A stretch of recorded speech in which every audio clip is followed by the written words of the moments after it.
नमस्कार, मैं हूँ जय श्रीवास्तव। आज हम मदनी की बात को लेकर यह एपिसोड बना रहे हैं।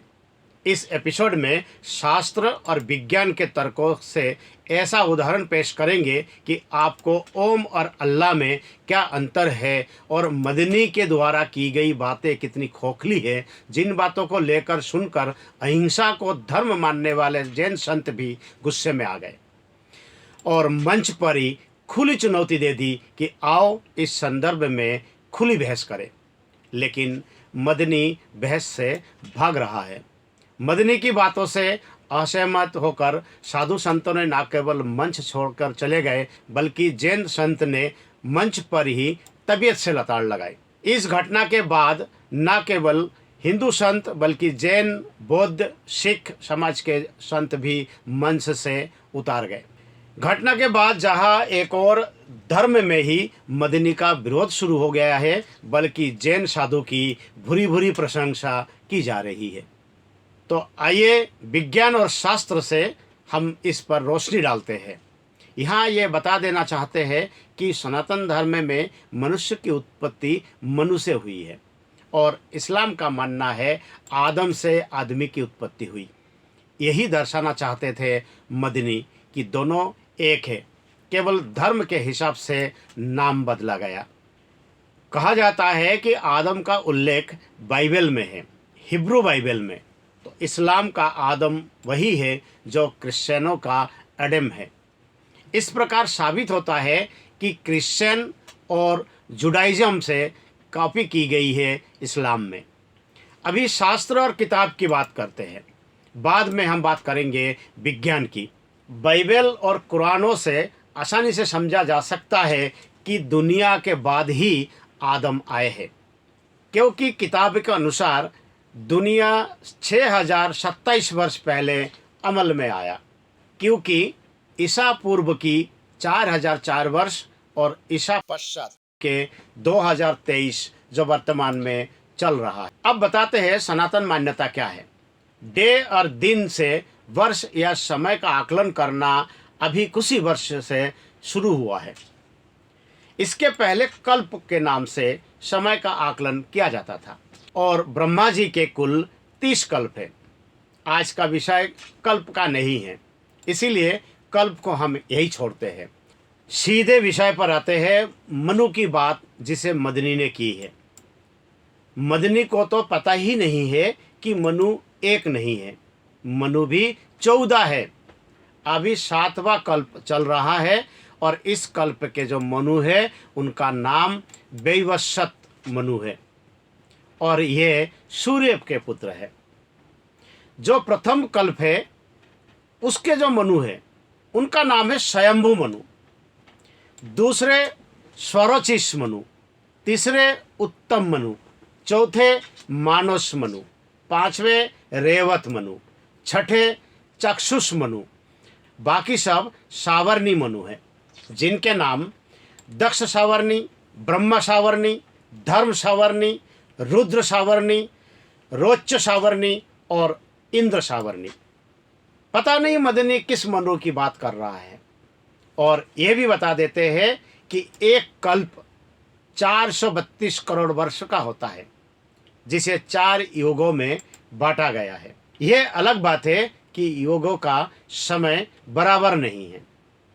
अब बताओ, कहा 6027 वर्ष और कहा करोड़ों वर्ष। कहावत सुनने में जो आता है वो चरितार्थ होते दिखाई दे रहा है कि कहा राजा भोज और कहा गंगू। अब आते हैं ओम पर। क्या ओम और अल्लाह एक है जैसा कि मदनी कह रहा है? मदनी का कहना है कि ओम को ही हम अल्लाह बोलते हैं। तो भाई आपके अल्लाह तो गुस्सा भी करता है, डराता भी है, लालच भी देता है, बदल बदल कर पैगंबर भी भेजता है। इसीलिए अल्लाह निराकार है, लेकिन निर्गुण नहीं है। जबकि ओम निराकार भी है और निर्गुण भी है, फिर एक कैसा हो सकता है? और मदनी कहता है कि ओम को ही हम अल्लाह कहते हैं, केवल भाषा का अंतर है। अब मदनी को कौन समझाए कि नाम को कोई भाषा में परिवर्तन नहीं किया जा सकता है। जैसे मदनी अरब में जाए या यूरोप में, नाम उसका मदनी ही रहेगा। और हाँ, भारत में भी वो मदनी कहलाएगा, उसको मदन नाम से नहीं बुलाया जाएगा। इसीलिए ओम को अल्लाह कहा नहीं जा सकता है। ओम अलग है, अल्लाह अलग है। ओम एक ध्वनि है और अल्लाह एक नाम है। मदनी के बातों पे जाए, यदि ओम ही अल्लाह है तो नाम बदलने की ज़रूरत क्यों पड़ी? ओम ही रहने देते। हमेशा दूसरों के कंधे पे सवारी करने की आदत छोड़नी होगी, क्योंकि पहले तो क्रिश्चियन और जुडाइज़म की कॉपी की गई, अब ओम की बराबरी करने की कोशिश की जा रही। अब वो समय नहीं रहा कि बिना सिर पैर के बात करोगे और लोग सुनते रहेंगे। अब इंटरनेट का ज़माना है, तत्काल लोग ढूंढ लेते हैं कि आप जो बोल रहे हैं वो क्या सही है या गलत। विज्ञान को भी नकारते हुए पढ़ते पढ़ाते रहे कि धरती साकिन है, यानी स्थिर है। ऐसे पढ़ाने के बाद ही इसी प्रकार का व्यक्ति का निर्माण होता है।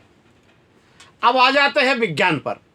विज्ञान के अनुसार जो माउंट टोबा है उसको आप पढ़ के देखिए, उसमें 14,000 वर्ष से मानव का प्रमाण मिला है, जो कि डॉक्यूमेंट्री एविडेंस है। यह प्रमाण को नकारा नहीं जा सकता है। तो आप जहाँ 6027 के बाद रुक जाते हैं, और यहाँ तो करोड़ों साल का जो है प्रमाण ही प्रमाण पड़े हुए हैं। हजारों प्रमाण अभी तक वैज्ञानिकों ने दिया है, लेकिन बावजूद इसके आप उसको नकारते हुए जो हाल ही में निर्माण हुआ उसका गुणगान गाना चालू करते हो। भाई गाइए, कौन मना कर रहे हैं, लेकिन पुराने चीज़ों को तो मत नकारिए।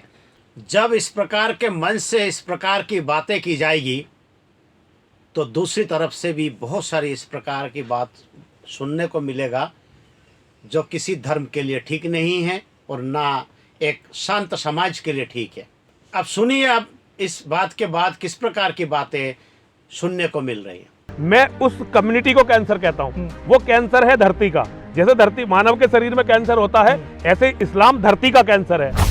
इस्लाम धरती का कैंसर है। जो भी इस किताब को पढ़ेगा वो अपराधी हो जाएगा, अपराधी बन जाएगा और अपराध करेगा। कोई दारू पिएगा तो मुख से दारू का गंध निकलेगा, कोई लहसुन चुवाएगा तो लहसुन का गंध निकलेगा, तुलसी खाएगा तो तुलसी का सुवास आएगा। इसलिए उनके अंदर में जो विष है वो निकाल देते हैं। साधु संत और शैतान दोनों एक साथ कैसे हो सकते हैं? ये परस्पर विरोधाभास है। जिसका असल है उसका नकल भी है। अगर 10 रुपया वाला नोट का नकल नोट हो सकता है, 1000 रुपया वालों का हो सकता है, 9 रुपया नकली नोट नहीं आ सकता है। सुना है मदनी जी कि आपने एक मंच से एक बात कही, उसके बदले में कितनी बातें सुनने को मिली आपको। क्या ये आपको अच्छा लग रहा है? किसी को नहीं लग सकता है।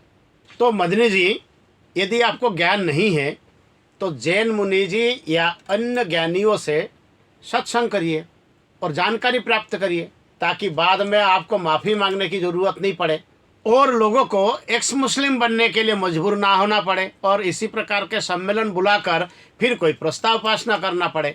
आपको बता देता हूँ कि जिस सम्मेलन में मदनी का ये विवादित बयान आया, इसी सम्मेलन में सबसे पहला प्रस्ताव जो पास हुआ है वो एक्स मुस्लिम मूवमेंट के लिए हुआ है, क्योंकि एक्स मुस्लिम मूवमेंट को बहुत गंभीरता से लेकर इसे रोकने के प्रयास करने के लिए एक प्रस्ताव पास हुआ है।